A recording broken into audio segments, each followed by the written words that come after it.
Hello दोस्तों, welcome back to my channel. आपका study with Bajrang channel में फिर से एक बार स्वागत है। एक और बेहतरीन लेक्चर लेके आ चुका हूँ आज मैं। ठीक है, एक और बेहतरीन लेक्चर होने वाला है आज का। तो किसके ऊपर होने वाला है? काइनेटिक थ्योरी ऑफ गैसेस के ऊपर। तो एक और बेहतरीन लेक्चर होने वाला है। तो MST CT के सारे कॉन्सेप्ट हम क्लियर कर रहे हैं बैच में। ठीक है, तो ऑसिलेशन का पहला लेक्चर तो हो चुका है, पर उसके ऊपर और 2-3 लेक्चर आएंगे। पर काइनेटिक थ्योरी को उसके ऊपर तो आएगी, पर काइनेटिक थ्योरी को हम ज़्यादा लेक्चर नहीं लेंगे, क्योंकि kinetic theory is a simple chapter और क्वेश्चन अच्छे खासे पूछे जाते हैं। और यहाँ पे 2-3 लेक्चर में पर ऑसिलेशन जैसे थोड़ा बड़ा चैप्टर है तो थोड़े ज़्यादा लेक्चर लगेंगे, पर थ्योरी काइनेटिक थ्योरी हम 2-3 लेक्चर में ख़त्म कर देंगे। कॉन्सेप्ट वाइज जाएंगे। आज पूरा कॉन्सेप्ट बताऊँगा मैं, फॉर्मूले पे डिस्कशन नहीं करेंगे ज़्यादा। ठीक है, और मैं आपको कॉन्सेप्ट बताऊँगा। ठीक है, अभी समझो कि एक सन है। अभी सन क्या करेगा? एक सन है भाई, मेरे पास सन है, एक सन है जो क्या कर रहा है? एनर्जी को एमिट कर रहा है। क्या कर रहा है? एनर्जी को क्या कर रहा है? एमिट कर रहा है। कहाँ पे एमिट कर रहा है? पृथ्वी पे। पृथ्वी पे इसकी जो सूर्य की किरण है वो आ रही है, और जी हमारी जो ये आपण काळी आई म्हणतो मातीला, जे आपली माती आहे ते हीटला ॲब्झॉर्ब करत आहे. सगळ्यात पहिले बघा, जशी जशी ते हीटला ॲब्झॉर्ब करत आहे, तसं जशी जशी ते हीटला ॲब्झॉर्ब करते तशी जशी माती कशी गरम होत आहे. म्हणजे काय होत आहे की गाडी हे एनर्जी हे का करतं? एनर्जी ॲब्झॉर्ब करतं. ठीक आहे, तर कोणत्याही ऑब्जेक्टकडे एनर्जी एमिट करणे आणि एमिट करायची आणि ॲब्झॉर्ब करायची कॅपॅसिटी असू शकते. ठीक आहे, एमिट करायची आणि ॲब्झॉर्ब करायची कॅपॅसिटी असू शकते. ठीक आहे, तर सगळ्यात पहिले अगर आता आपला हा सन घेतला. आता मी हा सन सोर्स आहे. आता हा सन आहे. ठीक आहे, हा सन आहे. आता मी इथे काय केलं? मिरर ठेवला. आता हा मिरर ठेवला, समजलं. इथून जर लाईट आली, इथून जर लाईट आली, हे काय झाली? रिफ्लॅक्ट झाली. हे का झाली? ॲब्झॉर्ब पण झाली. काही का झाली? ॲब्झॉर्ब झाली याच्या अंदर, म्हणजे EA. रिफ्लॅक्ट झाली म्हणजे ER. याचं मिनिंग सांगेन मी तुला. आणि काय झाली? ट्रान्समिट झाली. ट्रान्समिट झाली म्हणजे 3 वेनी झाली. ते एका मिररवर रिफ्लॅक्ट झाली, परत रिफ्लॅक्ट झाली, काही ट्रान्समिट झाली, निघाली बाहेर, आणि काही मिररनी काय केली? ॲब्झॉर्ब केली. म्हणजे आपण EIला इन्सिडंट ह्याला म्हणू शकतो EI, आणि EIला आपण ER plus EA plus ET लिहू शकतो का?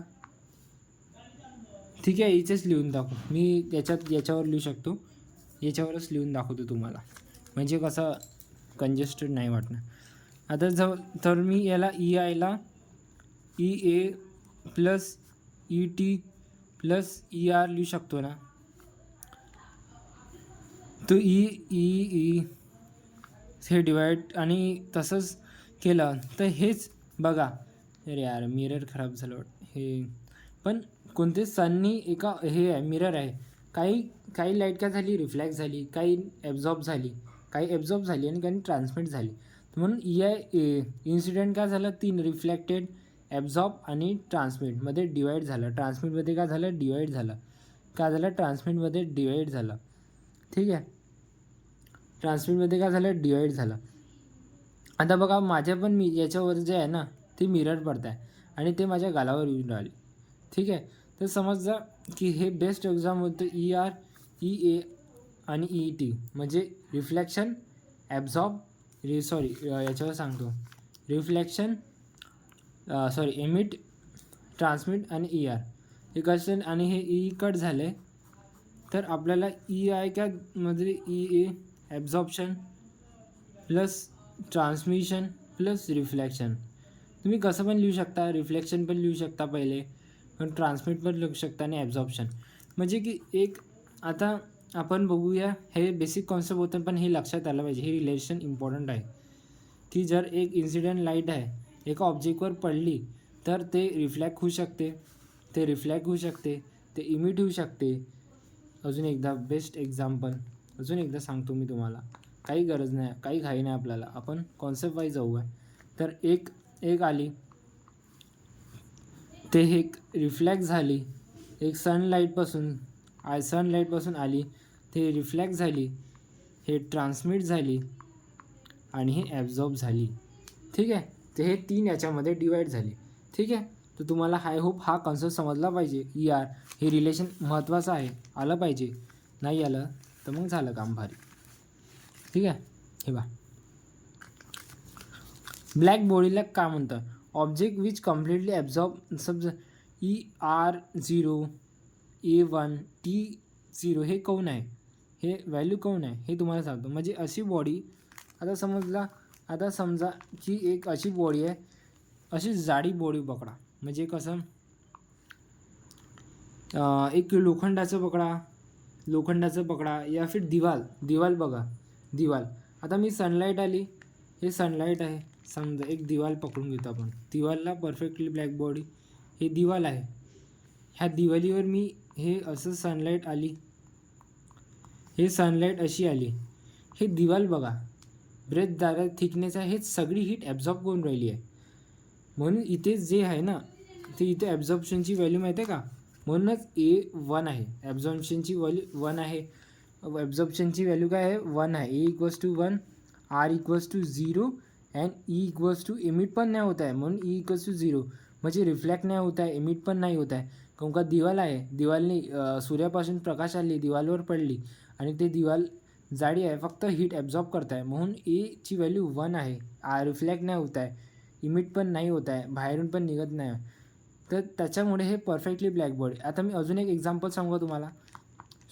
आता सूर्याची किरणं आली, सूर्याची किरणं बघा, तुम्ही चालून राहिले रस्त्यावर, त्यावर काळी माती आपण म्हणतो, ज्याच्यावर आपण धान पीक वगैरे उगवतो, त्याच्यावर हे पडली तर हे काळी माती काय करेन, फक्त ॲब्झॉर्ब करेन. म्हणजे ईची व्हॅल्यू ॲब्झॉर्ब करेन, म्हणजे एची व्हॅल्यू 1 राहीन, ईची व्हॅल्यू 0 राहीन आणि रिफ्लेक्शनची व्हॅल्यू 0 राहीन. किंवा रिफ्लेक्ट नाही होणार, तर एमिट पण नाही होत आहे, पण ॲब्झॉर्ब होत आहे. तर त्याच्यात ठीक आहे, ॲब्झॉर्ब होत आहे, तर ॲब्झॉर्ब होत आहे एनर्जी, फक्त ॲब्झॉर्ब होत आहे. म्हणूनच ईची व्हॅल्यू 1 आहे, ईची व्हॅल्यू 0 आहे आणि आरची पण व्हॅल्यू 0 आहे. ठीक आहे, हे बेस 2 एक्झाम्पल सांगितले मी तुम्हाला. ठीक आहे, बेस एक्झाम्पल आहे हे, दोन्ही बेस एक्झाम्पल सांगितले. आता मी फेअरली ब्लॅक बॉडी सांगतो तुम्हाला. ठीक आहे, हे तर सांगितलं मी तुला. अशी ऑब्जेक्ट जो कम्प्लिटली ॲब्झॉर्ब करत आहे इन्सिडेंट रेडिएशनला, त्याला ब्लॅक बॉडी म्हणतो. जिथे एची व्हॅल्यू 1 कोण आहे ते मी तुम्हाला सांगितलं. आता फेअरली ब्लॅक बॉडी बघूया, मग हा लेक्चरला एंड. आता फेअरली ब्लॅक बॉडी काय, ही असं एक कोनिकर राहते, असं एक गोल राहते.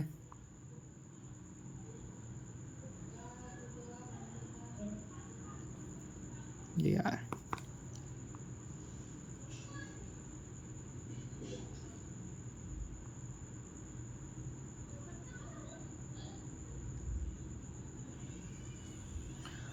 हे असं गोल असतं बघा, हे गोल असतं. आता मी इथे मिरर लावली ना, फेअरली ब्लॅक बॉडीला आपण ब्लॅक बॉडी म्हणू शकतो. आता इथून इन्सिडेंट रेट अशी येईल, अशी रिफ्लेक्ट होत जाते, अशी रिफ्लेक्ट होत जाते. म्हणजे कशी रिफ्लेक्ट होत जाते, जशी इथे आली अशी जाईन, मग अशी जाईन, म्हणजे रिफ्लेक्ट होत राहते. एक अजूनदा दाखवतो तुम्हाला, टेन्शन घ्यायची काहीच गरज नाही. क्लिअरली ब्लॅक बॉडी एक परफेक्टली एक्झाम्पल आहे ब्लॅक बॉडीचं. म्हणजे तिथे एनर्जी जे हीट आहे, आता मी गोल परत काढणार असं. आता हे आलं असं इन्सिडेंट रे, इथे मिरर होता, हा मिरर आहे, असा झाली हे इन्सिडेंट, हे इथून रिफ्लेक्ट झाली, इकडे झाली, मग इकडून रिफ्लेक्ट झाली, मग इथून रिफ्लेक्ट झाली, मग परत अशी. म्हणजे अशी ते रिफ्लेक्टच होणार, बाहेर जाणार नाही. म्हणजे फक्त रिफ्लेक्ट होत आहे आणि बाहेर निघत नाही आणि ॲब्झॉर्ब होत आहे. ठीक आहे, इकडे तिकडे रिफ्लेक्ट होत आहे, फक्त इकडे तिकडे अशी. तिला जागाच नाही ना भाऊ. आता समजा की एक दिवा, आता समजला मी एक होल केला, एक दिवालला होल केला, हे इकडे तिकडे अशी तशी जात आहे. आता हे घर आहे, गोल एक घर आहे आणि मी ते होल केलं, सूर्याची प्रकाश इथे येऊन राहिला, तो असा जोपर्यंत जातच राहील ना, त्याला जागाच नाही ना बाहेर जायला. मग तो असा एका रिफ्लेक्टच होऊन जाईल, रिफ्लेक्ट होत राहणार आणि एनर्जी ॲब्झॉर्ब होत राहतील. ठीक आहे, रिफ्लेक्ट होत जातात जब. ठीक आहे, तर हेच यालाच फेअरली ब्लॅक बॉडी म्हणूया, काहून का हाच कॉन्सेप्ट आहे की एक एक इन्सिडेंट रेडियन आहे, ते रिफ्लॅक्ट होत आहे कंटिन्युअसली. ठीक आहे, ठीक आहे, तर तिला जागाच नाही आहे, तर ते बाहेर कशी निघणार. तर हाच कॉन्सेप्ट होता. आज आपण 3-4 कॉन्सेप्ट बॉडी का होते, इन्सिडेंटचा ॲब्झॉर्प्शन, रिफ्लेक्शन आणि ट्रान्समिटन हे डिवाईड होते. एक इन्सिडेंट रेडिएशन याच्यामध्ये कशी होते, म्हणजे एक इन्सिडेंट येणारी लाईट रिफ्लॅक्शन, ट्रान्समिशन आणि ॲब्झॉर्प्शनमध्ये कशी डिवाईड होते हे पण मी तुम्हाला सांगितलं. ब्लॅक बॉडी कशी असते आणि एची व्हॅल्यू 1 काऊन असते, ईची व्हॅल्यू 0 काऊन असते आणि आरची व्हॅल्यू 0 काऊन असते हे पण मी तुम्हाला सांगितलं.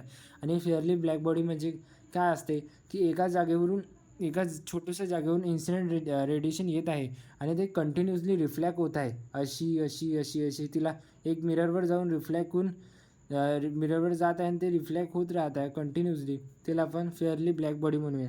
एवढे कॉन्सेप्ट आजसाठी पुरेसे आहे असं मला वाटते, पण पुढच्या लेक्चरमध्ये आपण जास्त करूया. का व्हिडिओ आपल्याला जास्त लेक्चर आपल्याला 2-3 लेक्चरमध्येच कंप्लीट करायचं आहे, तर आपल्याला पटापटा करावं लागेल. तर आपण आजचं लेक्चर खूप इथेच थांबून घेऊया. पण व्हिडिओ चांगला व्हिडिओ सबस्क्राईब करा. मिळते नेक्स्ट व्हिडिओ में. बाय.